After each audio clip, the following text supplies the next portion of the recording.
اعوذ باللہ من الشیطان الرجیم بسم اللہ الرحمن الرحیم رب اشرح لی صدری ویسر لی امری واحلل عقدۃ من لسانی یفقهوا قولی اما بعد فقد قال رسول اللہ صلی اللہ علیہ وآلہ وسلم ھذا حسین فارف۔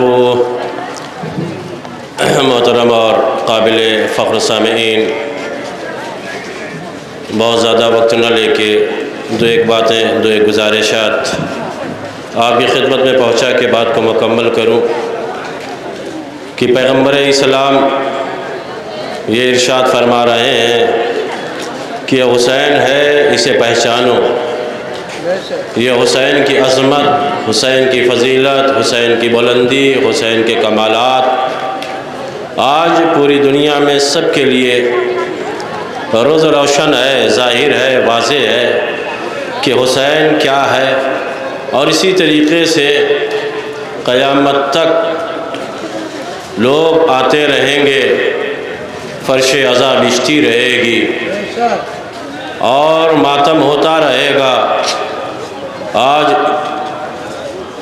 اتنی تعداد میں دھوپ اور موسم کی پرواہ کیے بغیر ہم اور آپ جمع ہیں، سب کا مقصد صرف ایک ہے تاکہ سیدہ کو ان کے لال کا پرسہ دیا جا سکے۔ دیکھیں، کوئی ذاکر رلاتا نہیں ہے، رلاتا صرف تصور ہے۔ آپ ذرا غور فرمائیں، ابھی آپ سماعت فرما رہے تھے، بہت اچھا نوحہ پڑھ رہے تھے، جناب سید سجاد اور جناب مختار کی گفتگو۔ تاریخ کربلا گواہ ہے کہ جناب سید سجاد نے کربلا میں کچھ اس طریقے سے اثر لیا ہے، کربلا میں کچھ اس طرح سے اثر لیا کہ جب بھی سید سجاد کے سامنے پانی آتا تھا تو ایک جملہ کہتے تھے، ہائے میرا اکبر پانی کے لیے مارا گیا، ہائے میرا اصغر پانی کے لیے شہید ہو گیا، جزاکم ربکم خیرن جزا۔ پھر میں آپ کی خدمت میں عرض کر دوں، یہ جلوس شہداء کربلا یہ نیتوں پہ منحصر ہے۔ جلوس کا مطلب رسم نہیں ہے، رواج نہیں ہے، یہ پیغام ہے، یہ تحریک ہے، یہ بیداری ہے، یہ ضمیروں کا بیدار کرنا ہے، یہ ہمیں بتانا ہے کہ کربلا میں جو حسین نے بتایا ہے کہ حق کیا ہے اور باطل کیا ہے۔ حسین کا پورا گھر لٹ گیا، کیوں؟ تاکہ دین بچا لیا جائے، دین محفوظ رہ جائے۔ آپ غور فرمائیں، ابھی آپ سماعت فرما رہے تھے نوحے میں کہ مولا سید سجاد خون کے آنسو روئے، اور زیارت نائیہ میں آپ پڑھتے رہتے، امام زمانہ علیہ السلام خون کے آنسو روتے۔ مولا سید امام زمانہ سے کسی نے پوچھا، مولا وہ کون سی مصیبت ایسی ہے کہ جس کو آپ یاد کر کے خون کے آنسو روتے ہیں؟ مولا کیا جو اکبر کے سینے میں نیزے کی انی لگی اس کو یاد کر کے خون کے آنسو روتے ہیں؟ کہا نہیں، اگر اکبر ہوتے تو وہ بھی خون کے آنسو روتے۔ مولا کیا جو عباس کے بازو قلم ہوئے ہیں اس کو یاد کر کے خون کے آنسو روتے ہیں؟ کہا نہیں، اگر عباس ہوتے تو وہ بھی خون کے آنسو روتے۔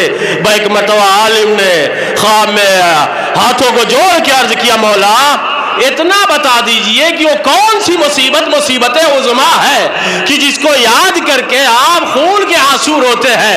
آواز آئی، ارے وہ زینب کی بے ردائی ہے، وہ زینب کا چادر کا چھن جانا ہے۔ قیامت ہو گئی عزادارو، شہزادی زینب و ام کلثوم کی چادر کا چھن جانا، جہاں سے پردہ چلا ہے آج اس کا پردہ چھین لیا گیا۔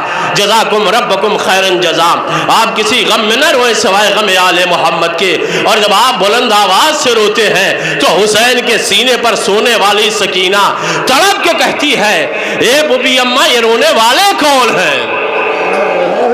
جزاکم ربکم خیرن جزا۔ ہاں رونے والوں، آپ کی آوازیں گریہ بلند ہو گئی، آپ کسی غم میں نہ روئے۔ ابھی آپ نوحہ سماعت فرما رہے تھے، کس کا؟ جناب سید سجاد اور جناب مختار کا۔ روایت میں ہے کہ جب کربلا میں سب شہید ہو گئے، اصحاب و انصار شہید ہو گئے، اب سید سجاد ہیں، ہاتھوں میں ہتھ کڑی ہے، پیروں میں بیڑی ہے، گلے میں توقے خاردار ہے۔ جس نے سارے مناظر دیکھے ہوں، کربلا کے سارے واقعات دیکھے ہوں، اب اس کے ساتھ چھوٹے چھوٹے بچے ہیں اور کچھ خواتین ہیں، زینب و ام کلثوم ہے، اور اس قافلے کو کربلا سے کوفے لے کے جانا ہے۔ زینب کی نظر سب پہ ہے، آپ غور فرمائیں۔ زینب نے بڑے دور دیکھے ہیں، بھائی کا دور دیکھا ہے، باپ بابا کا دور دیکھا ہے، اب اس کے بعد یہ حسین کے بعد کا زمانہ زینب دیکھ رہی ہے۔ جزاکم ربکم خیرن جزا۔ روایت کہتی ہے کہ جب یہ قافلہ، کہ جس قافلے کی ذمہ دار زینب ہیں، کربلا سے چل رہا ہے، تو ایک مرتبہ راستے میں شہزادی زینب نے دیکھا کہ سید سجاد کے چہرے کا رنگ متغیر ہو رہا ہے۔ پوچھا بیٹا سجاد کیا بات ہے؟ کوئی جواب نہ آیا۔ پھر پوچھا بیٹا کیا بات ہے؟ کوئی جواب نہ آیا۔ روایت کہتی ہے کہ ایک مرتبہ جناب زینب سید سجاد کے قریب آئی، بیٹا کیا بات ہے؟ تو ایک مرتبہ سید سجاد نے پھوپھی کو دیکھا، ایک جملہ کہا، پھوپھی اماں پیروں کی بیڑیاں جل رہی ہے، زمین پہ پیر رکھنے کا دل نہیں چاہتا۔ روایت کہتی کہ ایک مرتبہ جو غور سے زینب نے دیکھا تو چیخ مار کے روئی۔ جزاک اللہ جزاک اللہ۔ روایت کہتی ہے کہ لاش عباس پہ اس طرح سے زینب نے نہ گریہ کیا، لاش اکبر پہ اس طرح سے گریہ نہ کیا۔ ایک مرتبہ زینب جب قریب آئی تو راوی کہتا ہے کہ میں یہ دیکھنے کے لیے قریب گیا کہ آخر زینب نے کون سا ایسا منظر دیکھا کہ میں جب قریب گیا تو میرے ہوش اڑ گئے۔ میں نے دیکھا کہ سید سجاد کے پیروں کے بیڑیوں کے جلنے کی وجہ سے پیر کے گوشت اڑ گئے۔ زینب قریب آئی، اے میرے لال سجاد، ارے تیری پھوپھی مجبور ضرور ہے، تیری پھوپھی کے پاس پانی نہیں ہے لیکن چند قطرے آنسو ضرور ہے۔ یہ کہہ کے زینب نے جلتی ہوئی بیڑیوں پر اپنے رخسارے کو رکھا۔ اے میرے لال،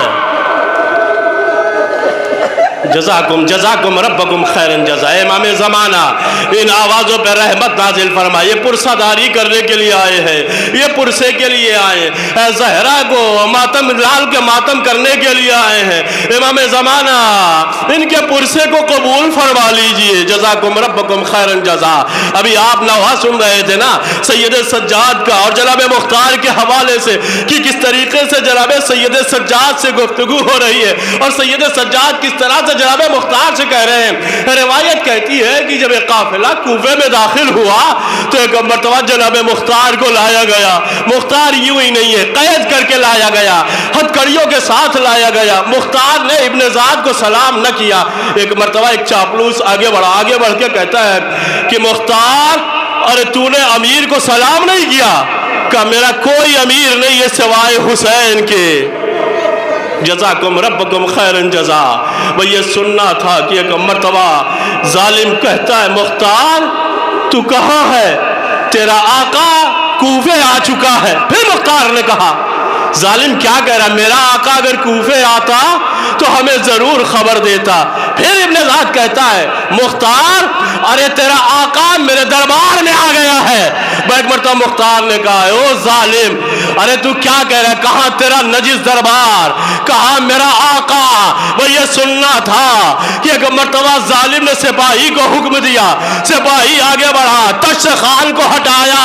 جیسے ہی مختار نے سر حسین دیکھا، ہوٹ پھپڑائے ہوئے، سر میں خون ہے، وہ ایک مرتبہ مختار نے انگڑائی لی۔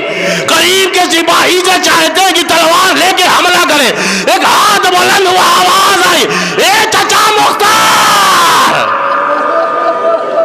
اے چچا مختار صبر کیجئے، ارے دربار ہے اور چچا میں سید سجاد ہوں، میں اکیلا نہیں ہوں بلکہ زینب شہزادی زینب ام کلثوم بھی ہے۔